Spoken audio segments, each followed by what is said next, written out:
మీ business ఏదైనా మీ ఊర్లో promotion చేయాలంటే అది సుమన్ టీవీతోనే సాధ్యం. ఇప్పుడే సంప్రదించండి.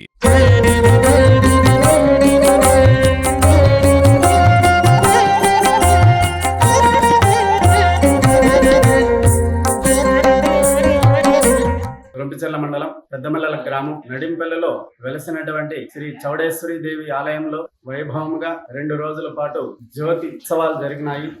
ఈ ఉత్సవాల్లో వివిధ ప్రాంతాల నుంచి ప్రజలంతా వచ్చి ఉత్సవాలను వైభవంగా విజయవంతం చేస్తున్నారు. ఈ సందర్భంగా ఆలయంలో గణపతి పూజ, స్వస్తి పుణ్యాహవాచనము, హోమాలు, అమ్మవారికి అభిషేకము, రంగురంగుల విద్యుత్ దీపాలతో దేవస్థానం అలంకరించినారు. అమ్మవారిని కూడా విశేషంగా అలంకరించి గ్రామోత్సవం చేస్తున్నారు. శనివారం రాత్రి జ్యోతులను గ్రామంలో అంతా వైభవంగా ఊరేగింపు జరిపినారు. ఈ కార్యక్రమంలో ముఖ్య అతిథులుగా కూడా రాజకీయ పార్టీలకు చెందినటువంటి నాయకులు హాజరు కావడం జరిగింది. తెలుగుదేశం పార్టీ ఇన్ఛార్జ్ అయినటువంటి చల్లా రామచంద్రారెడ్డి గారు అమ్మవారికి పట్టు వస్త్రాలను సమర్పించినారు. అదేవిధంగా తెలుగుదేశం పార్టీకి సంబంధించినటువంటి శ్రీరామ్ చిన్నబాబు కూడా పట్టు వస్త్రాలను సమర్పించినారు. ఈ కార్యక్రమంలో వచ్చినటువంటి భక్తులకు ఎలాంటి అసౌకర్యం జరగకుండా అమ్మవారిని అంగరంగ వైభవంగా గ్రామోత్సవం చేశారు. ఈ కార్యక్రమాన్ని ఎలా నిర్వహించారు అనేది మనము ఈ ఆలయంలో ఉండేటువంటి నిర్వాహకులను అడిగి తెలుసుకుందాము రండి.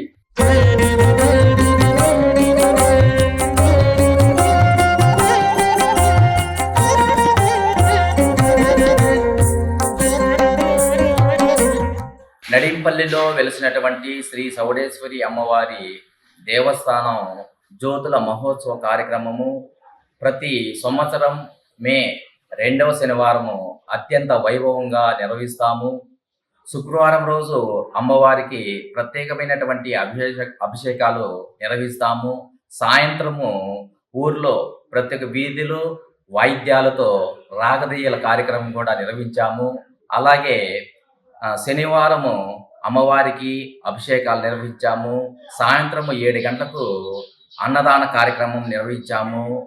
రాత్రి 9 గంటలకు అమ్మవారి జ్యోతులు, పల్లకీలు, కోలాటాలు, పిల్లని గ్రోవేలు, చెక్క భజనలతో, అత్యంత డీజేలతో, విద్యుత్ అలంకరణతో ప్రత్యేకంగా గ్రామంలోని అన్ని పురవీధులు తిరిగి అమ్మవారికి ప్రత్యేకమైనటువంటి జ్యోతులతో ఊరూరా తిరిగాము. తిరిగిన తర్వాత చుట్టుపక్కల గ్రామాల్లో ఉన్నటువంటి ప్రజలందరూ కూడా ఇక్కడికి విచ్చేసి అమ్మవారికి మొక్కులు కూడా తీర్చుకున్నారు. ఈ విధంగా అత్యంత వైభవంగా ఈ కార్యక్రమాన్ని నిర్వహించాము.